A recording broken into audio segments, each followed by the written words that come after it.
Hello, I'm Joanne Diaz, a poet and English professor at Illinois Wesleyan University. And I'm Abram Benning, an English professor at Washington University in St. Louis. And this is Poetry for All. This podcast is for those who already love poetry and for those who know very little about it. In this podcast, we'll read a poem, discuss it, learn from it, and then read it one more time. Today, we thought we'd talk about another sonnet, John Donne's Holy Sonnet 14. Should I read that? Yes, please. Sonnet 14.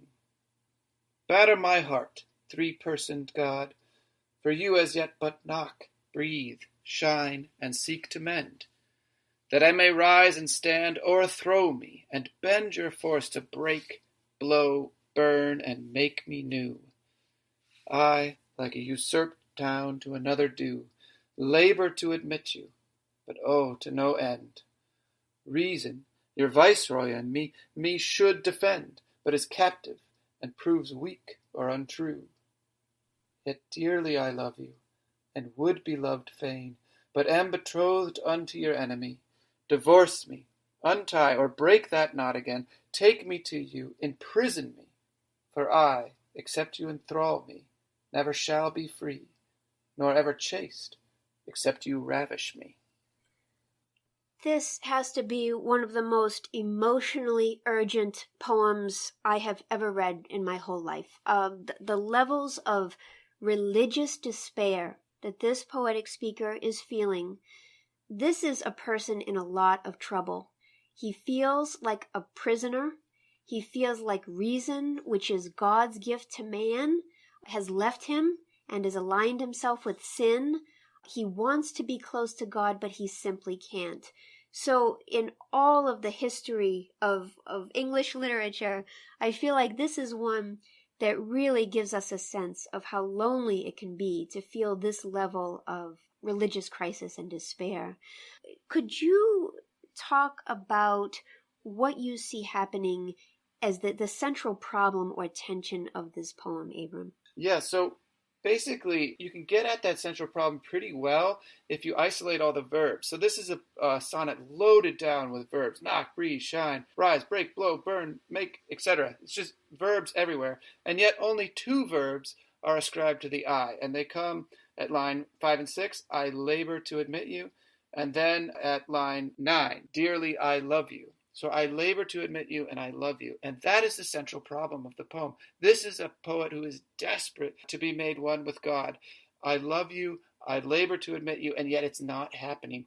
And you can get at that problem a little bit as well through the second line. So right now, basically what he's saying is Jesus is standing there very kindly at the door knocking on it. And actually, there's a whole tradition of images about this that come from Revelations 3:20, where Jesus stands at the door and knocks. And these were hung in churches. They were all over the place. And this tradition goes back a long ways with Jesus standing at the door and knocking. And he says, that's very polite of you. That's very nice of you. Except the problem is that I'm not opening the door. And the only way for you to get in is to break it down. Wow. And you in a certain sense have to obliterate me to make me new. Because this whole process of conversion isn't going anywhere. You gave me this faculty of reason to use, and yet it's allied with the enemy. It's making all the wrong decisions, and I'm doing all the wrong things. And so what I see happening here is John Donne is playing off of exactly what Paul is talking about in Romans 7. So just to read that very briefly, I see this sonnet drawing on a whole tradition that Paul encapsulates at the end of Romans 7 when he says, I find this law at work. Although I want to do good, evil is right there with me. For in my inner being I delight in God's law, but I see another law at work in me, waging war against the law of my mind and making me a prisoner of the law of sin at work within me. What a wretched man am I. Who will rescue me? And that's Paul, and that is the poet here. Who is going to rescue me from myself? Wow, Abram, that passage from Romans is amazing, and I think you can agree that if John Donne had written this poem in our creative writing workshop in the year 2020, we'd ask him some questions about plagiarism, would we not? Yeah, he's pulling directly on a Pauline tradition of conversion that requires, in a certain sense, two selves to wage war against each other and for one to be obliterated in order to be made new. Oh my God, that's so powerful. What's poignant to me about this poem, but what is also maddening to me, is that, again, God gave man rational faculties. When we say this, I mean, of course, I'm thinking of Genesis. I'm thinking of when he first created man and woman. He gave them rational faculties so that they could do all the things that make humans singular, whether it's establishing law, as you say, making ethical good judgments. This is the thing that distinguishes us as God's children, right?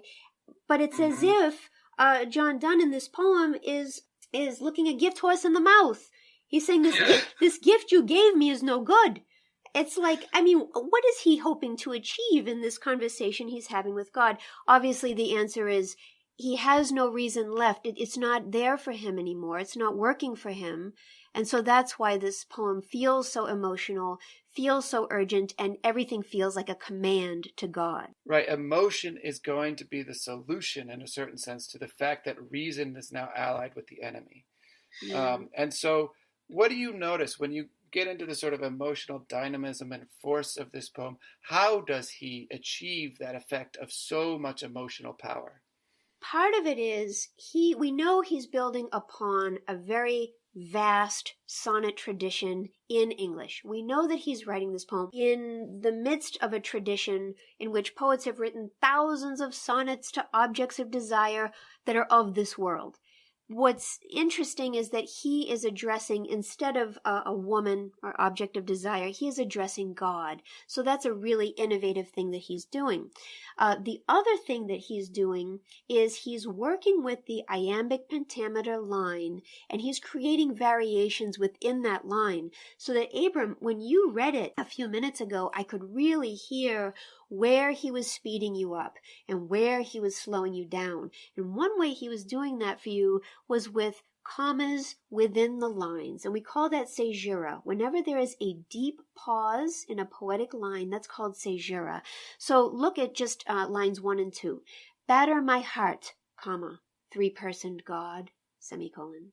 For you as yet but knock, comma, breathe, comma, shine, comma, and seek to mend. So by inserting all of those commas, it makes me pause on the knocking, the breathing, the shining, and the seeking, all of which feel respectful, gentle, courteous. This is a New Testament God that is assuming that he's encountering a rational being whose faith is strong, and that this individual let him in.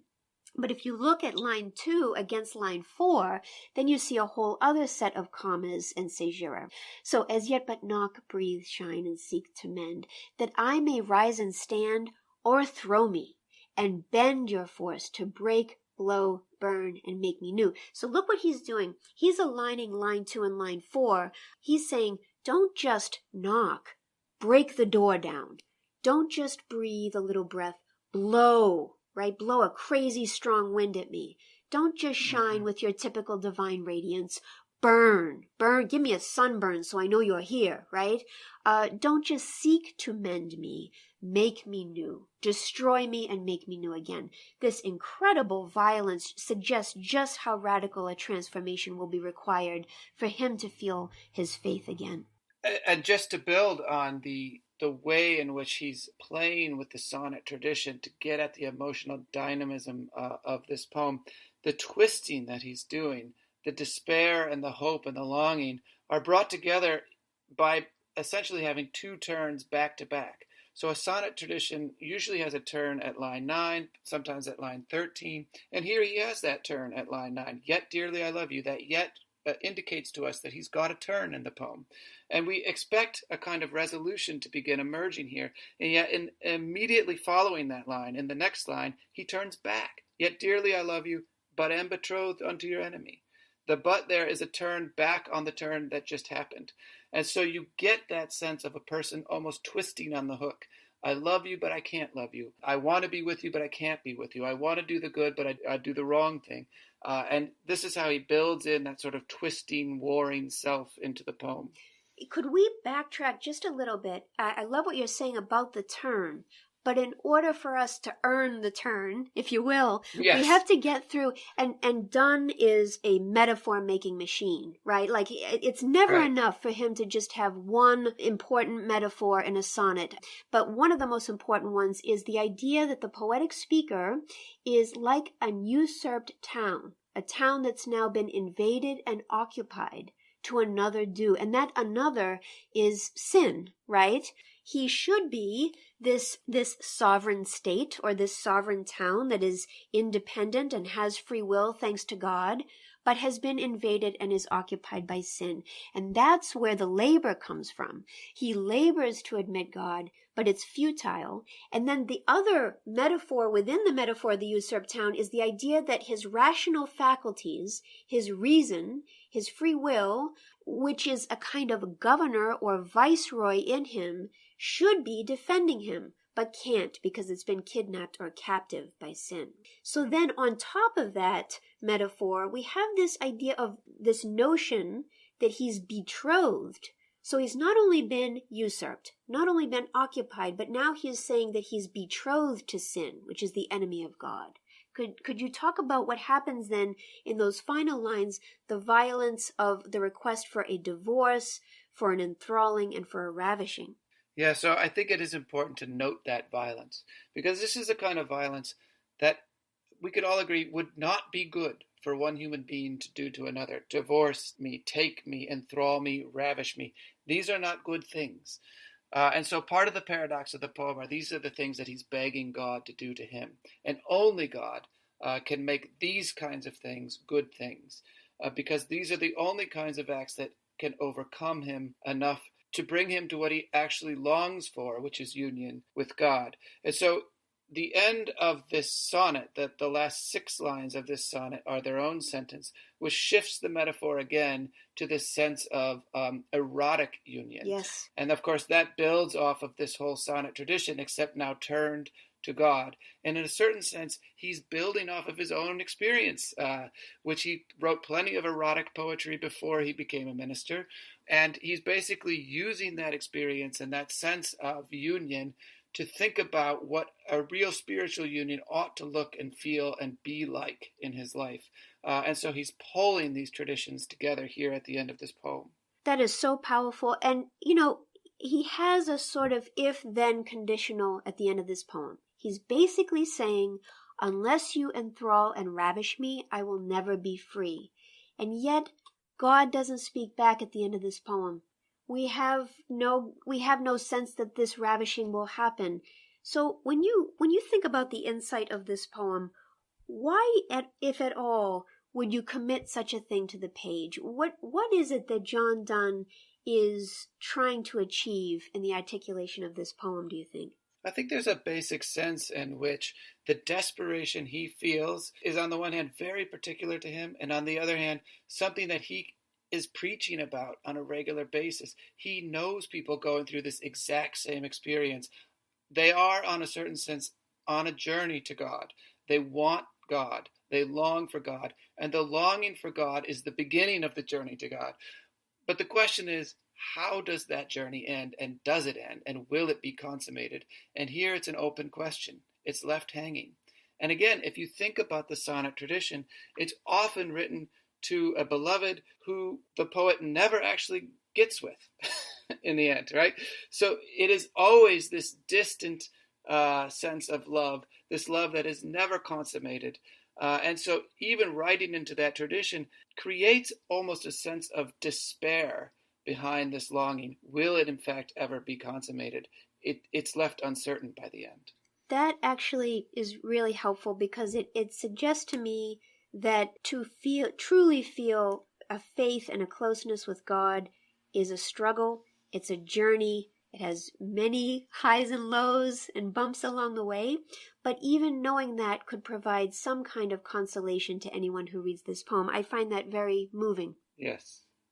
So, would you read this poem for us? I would love to.